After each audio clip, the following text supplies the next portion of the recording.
Good morning, ladies and gentlemen. This is Wiley Quixote, your Masters of Ceremonies here for my first episode of my Pokemon BP Challenge, starting off with the FireRed version. What is the BP Challenge? Before you go out and start Googling all over the place, you're not going to find the rules for it like you might the Nuzlocke Challenge. It's something that I made up myself. For a while, I tend to consider, while playing Pokemon normally, how to get as many HMs onto as few Pokemon as possible. And it's a fairly common practice known as HM slaving.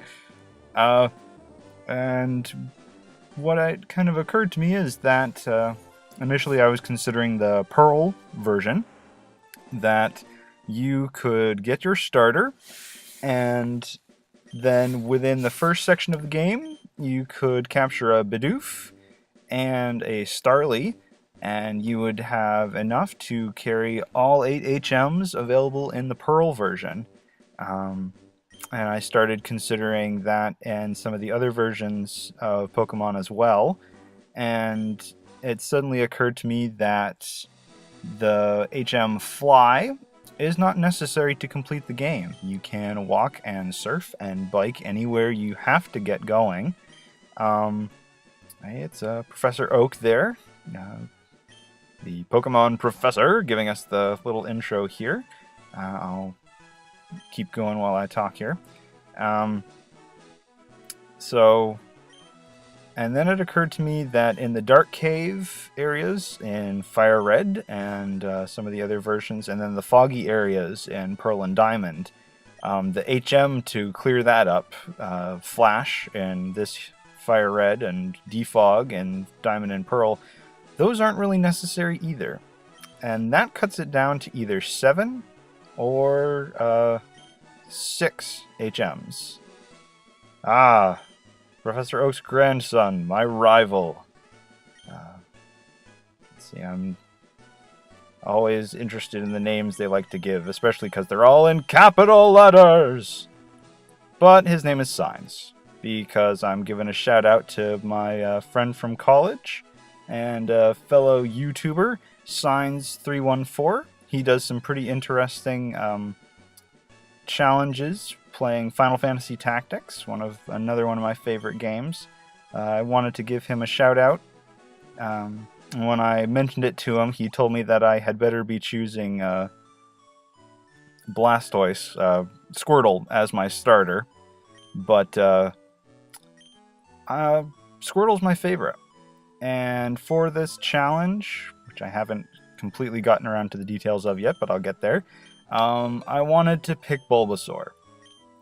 Because I really dislike grass-type Pokemon.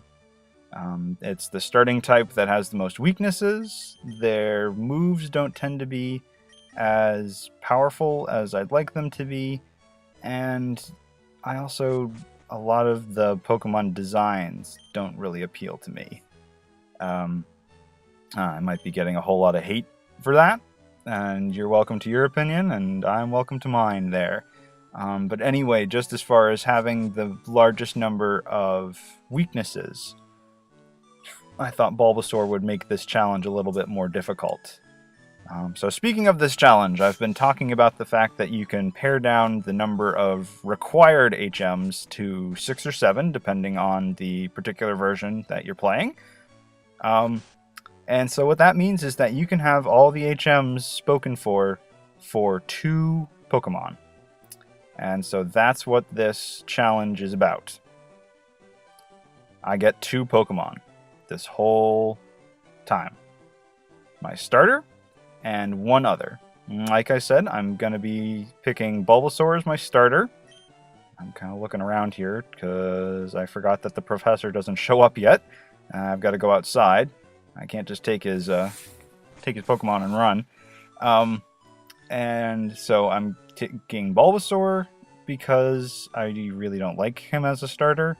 And my secondary is going to be a Psyduck when I can finally fish one of those out with a good rod. So that's a little ways in coming.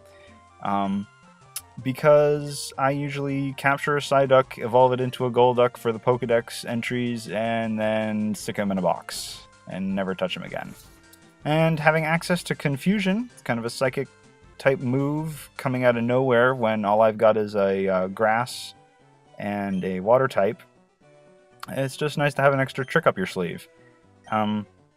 Now, the caveat that I'm going to be making that's going to show up pretty soon is that I am going to be save stating in order to get an Adamant Bulbasaur, because my Bulbasaur is going to be running Cut, Strength, and Rock Smash. Potentially only 2 of those, but those are some physical types based attacks, and Bulbasaur has high special, but not that much regular attack. So I wanted to balance that out. And so here's my first attempt at rolling an Adamant Bulbasaur. And I'm going to be naming him.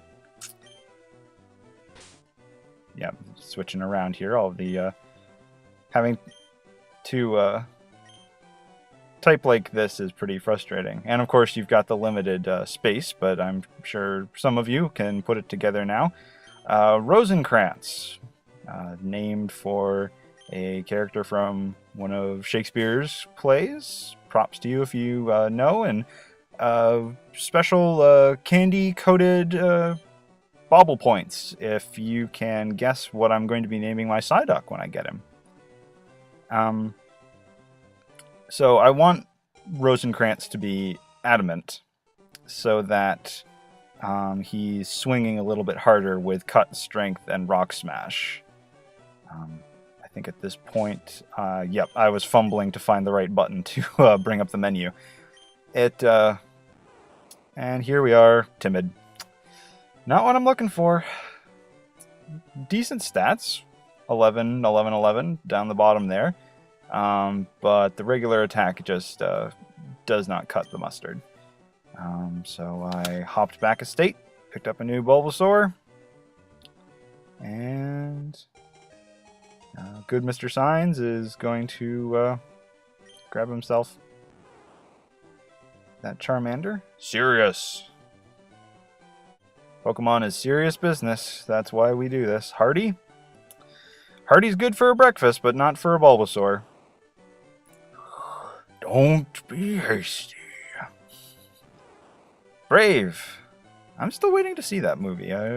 Let me know how that was. I'm a big fan of Pixar. I'd like to see that. Gentle.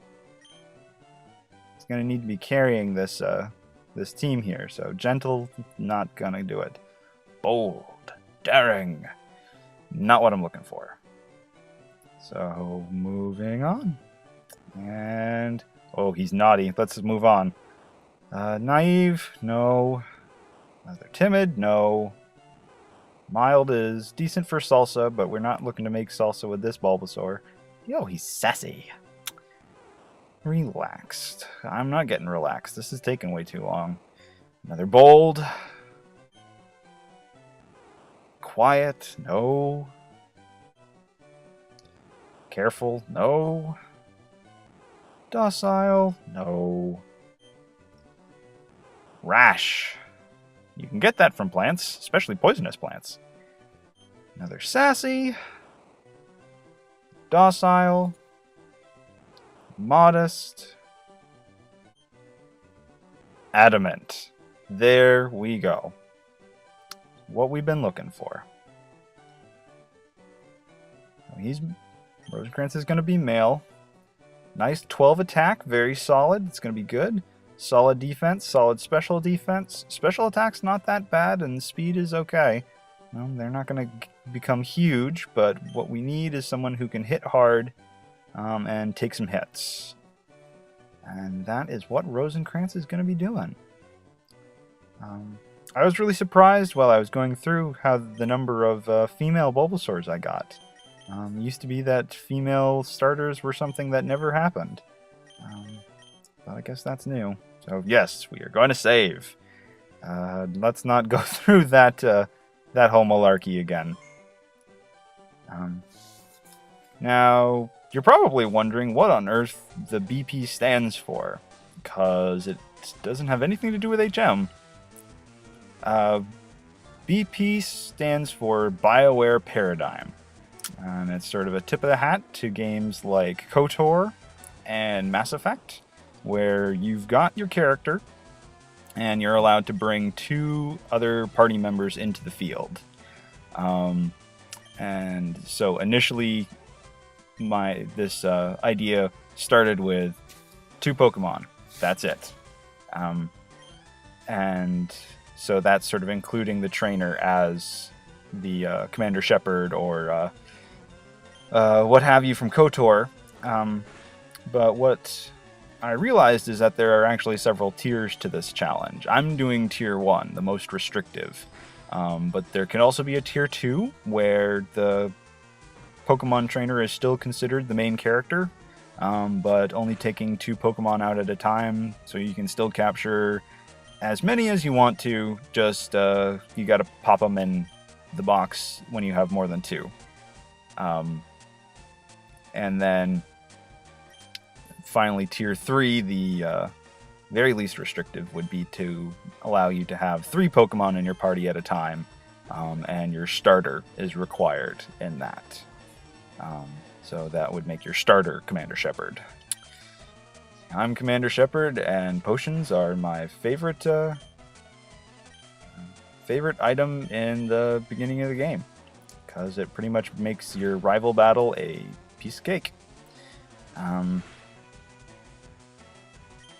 There's not a whole lot to say about the rival battle at the beginning of these games. They're pretty straightforward. You either stomp on the opposing starter Pokemon, they beat you up, or you're smart and you remember to get the potion out of your computer in your room at the start of the game, and you win with flying colors.